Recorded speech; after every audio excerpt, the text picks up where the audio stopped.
রাসায়নিক সারের পরিমিত ব্যবহার। আপনারা জানেন বাংলাদেশ সরকার কৃষকের ফসল উৎপাদনের জন্য আমরা যে বাজার থেকে রাসায়নিক সার কিনে এর উপর একটা বিরাট অংশ সরকার ভর্তুকি দেয়।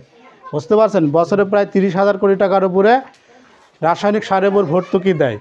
এখন কোন সার কত টাকা ভর্তুকি দেয় আপনারা সবাই এটা জানেন বা লিখে নেন।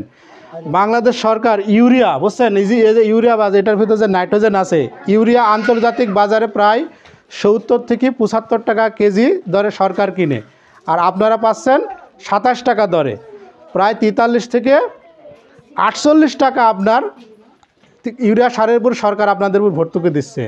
এরপরে আসেন টিএসপি সার, ট্রিপল সুপার ফসফেট, এটা আপনি পাচ্ছেন 27 টাকায়, সরকার কিনতেছে প্রায় 80 থেকে 85 টাকা।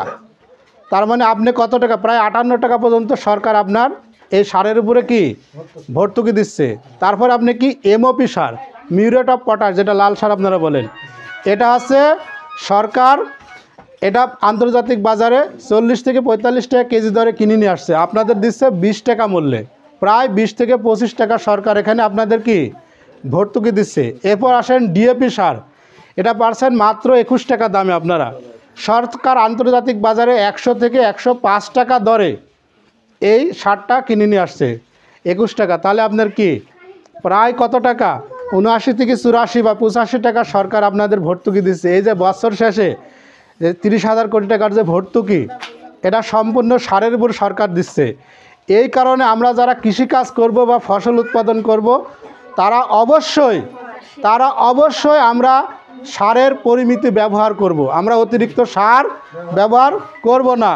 যেই ফসলে যতটুকু ডোজ, আমরা সেই নীতিমালা অনুযায়ী, সেই ডোজ অনুযায়ী আমরা রাসায়নিক সার ব্যবহার করব।